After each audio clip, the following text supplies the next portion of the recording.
अल्लाह ताला की जानिब से जो इल्म हमें दिया गया, साल के 12 महीने होते हैं। 12 महीनों में से आखिरी महीना, कमरी तकवीम में से आखिरी महीना जुल्हज्जा का है। जुल्हज्जा का मतलब है हज वाला। इस महीने को हज की निस्बत से पुकारा जाता है। यूं तो जमाने का हर महीना, दिन, हर साल अल्लाह ताला ने तख्लीक किया है और जमाने के हर दिन में, हर महीने में और हर वक्त में इंसान को अल्लाह ताला की इताअत करनी है। लेकिन कुछ दिनों को, कुछ महीनों को, कुछ औकात को अल्लाह ताला ने खास कर लिया है और उसका मकसद है, अल्लाह ताला के हर काम में हिकमत है कि लोग हर रोज 5 नमाजें अदा करते हैं, साल में 1 महीने के रोजे रखते हैं और साल में 1 मर्तबा पूरी दुनिया के मुसलमान एक खित्ते में जमा होते हैं। ये सालाना इबादत है और इसका मकसद ये है कि मुसलमानों के दरमियान मोहब्बत, इत्तेफाक और इत्तेहाद की फिजा कायम रहे। जुल्हज्जा के बहुत से फजाइल हैं, जिनमें से पहली फजीलत हज है। जुल्हज्जा अजीम इबादत हज का महीना है। हज की ये इबादत कैसे मशरू हुई? अब सब जानते हैं कि ये बेआबो ग्याह वादी थी, जिसे आज हम मक्का मुकरमा के नाम से जानते हैं। अल्लाह ताला ने अपनी तकदीर में लिख रखा था। फिर वो वक्त आया जब इब्राहिम अलैहिस्सलाम ने अपने दूध पीते बच्चे को और अपनी बीवी को मक्का की इस वादी में अल्लाह ताला के हुक्म से छोड़ दिया। हाँ, इस सरजमीन पर सबसे पहली आबादकारी थी। इस आबादकारी के लिए जब इब्राहिम अलैहिस्सलाम हजरत हाजरा को छोड़कर गए तो उन्होंने सवाल किया था, हमें किसके हुक्म से यहाँ छोड़े जा रहे हो? तो उस मौके पर इब्राहिम अलैहिस्सलाम ने सर झुका दिया और सईदा हाजरा ने सवाल किया, क्या अल्लाह ताला के हुक्म से छोड़े जा रहे हैं? उस पर सईदना इब्राहिम अलैहिस्सलाम ने हाँ में सर हिलाया तो सईदा हाजरा के अंदर गोया बिजलियां भर गईं। इस कदर उनके अंदर खुशी और इत्मीनान था। उन्होंने कहा, अगर अल्लाह का हुक्म है, ला युज़य्यिनुल्लाहु अबदा, अल्लाह ताला हमें कभी जाया नहीं करेगा। हाँ, इस सरजमीन की बुनियाद तवक्कुल पर रखी गई। अल्लाह ताला की जात पर तवक्कुल करना ये कितना बड़ा अमल है। वो लोग खालिस थे, इखलास की वजह से चुने गए। इब्राहिम अलैहिस्सलाम चले गए और एक मशक पानी और खजूरों की पोटली के साथ गुजारा करते रहे।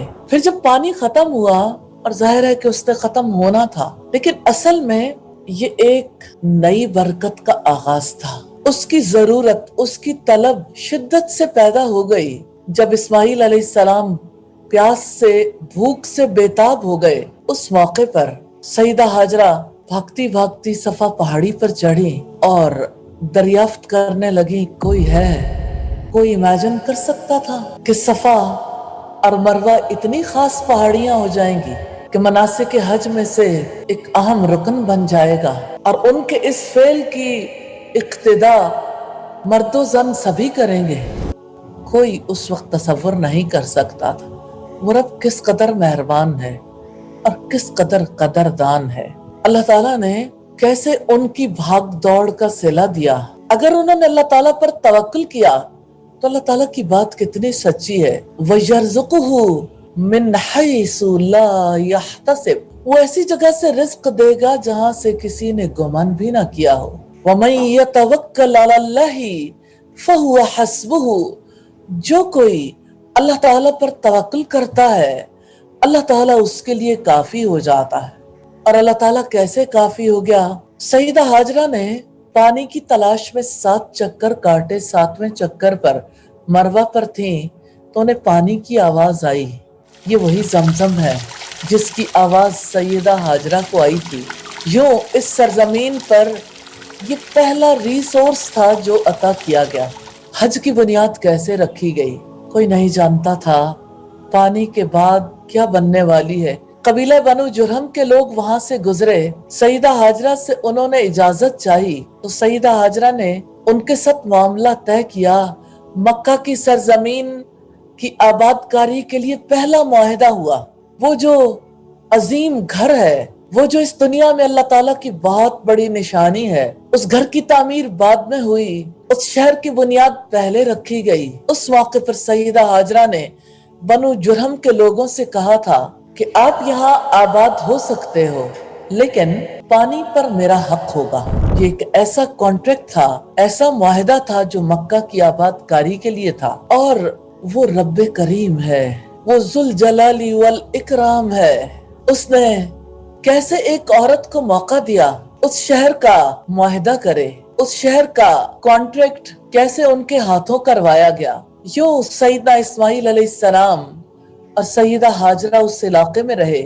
پھر جب اسماعیل علیہ السلام بھاگ دوڑ کی عمر کو پہنچے تو ابراہیم علیہ السلام آئے، اور انہوں نے اس موقع پر اپنے بیٹے سے کہا، میں خواب میں دیکھتا ہوں میں آپ کو ذبح کر رہا ہوں۔ آپ امیجن کر سکتے ہیں، ابھی کعبہ کی تعمیر کا سلسلہ شروع نہیں ہوا اور نہیں جانتے تھے کہ کیا ہونے والا ہے، لیکن حج کے مناسک کے لیے اللہ تعالیٰ نے کیسے پوری تیاری کروا دی، صفا مروہ کے درمیان کی بھاگ دوڑ بھی، زمزم بھی۔ اب تیسرا سلسلہ تھا جس پر اسماعیل علیہ السلام نے کہا، آپ کو جو حکم دیا جا رہا ہے آپ کر ڈالیے، ستجدونی انشاءاللہ من الصابرین، انشاءاللہ آپ مجھے صبر کرنے والوں میں سے پائیں گے۔ یوں ابراہیم علیہ السلام نے اپنے بیٹے کو ذبح کرنے کی تیاری کر لی، اور آپ سب جانتے ہیں کہ کیسے ابلیس پہلے حضرت ہاجرہ کے پاس پہنچا کہ تیرے جگر گوشے کو باپ ذبح کرنے کے لیے لے جا رہا ہے۔ حضرت ہاجرہ پہچان گئی شیطان ہے۔ پھر وہ اسماعیل علیہ السلام کے پاس آیا، وہ بھی پہچان گئے۔ پھر ابراہیم علیہ السلام کے پاس آیا تو انہوں نے کنکر مارے۔ یہی رمی آج بھی حج کے مناسک کا حصہ ہے۔ اب ابراہیم علیہ السلام نے اپنے بیٹے کو لٹایا تو بیٹے نے کہا، چہرہ دیکھ کر تو پدری شفقت ابھر آئے گی، مجھے پیشانی کے بل لٹا دے۔ اور ابراہیم علیہ السلام نے گلے پہ چھری چلا دی، اور اللہ تعالیٰ نے ندا دی کہ اے ابراہیم تو نے اپنا خواب سچ کر دکھایا۔ اللہ تعالیٰ نے اسماعیل علیہ السلام کی جگہ مینڈھا رکھوا دیا، اور ابراہیم علیہ السلام نے جب چھری چلائی تو مینڈھے پہ۔ آج پوری دنیا میں قربانی کا یہ عمل دہرایا جاتا ہے، حاجی بھی غیر حاجی بھی قربانیاں کرتے ہیں، الحمدللہ۔ اس اعتبار سے ہم دیکھتے ہیں کہ اللہ تعالیٰ نے جب سب سے بڑا امتحان لے لیا، 30 بڑی بڑی آزمائشیں آئی تھیں، پھر حکم دیا کہ میرے گھر کو تعمیر کرو۔ پھر جب گھر کی تعمیر مکمل ہوئی تو اللہ تعالیٰ نے حکم دیا کہ لوگوں کو حج کرنے کا حکم دے دو، اعلان کر دو۔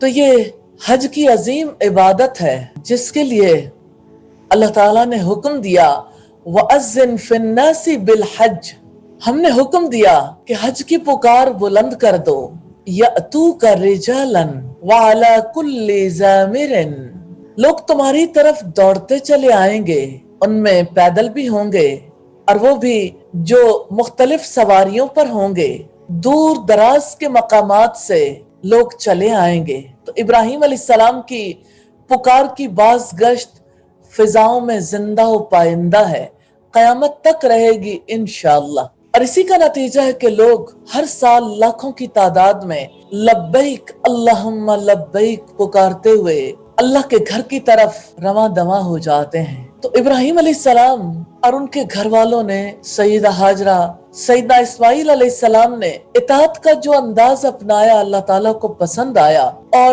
اپنی عظیم اور اہم عبادت حج کا حصہ بنا دیا۔ ان اللہ وملائکتہ یصلون علی النبی یا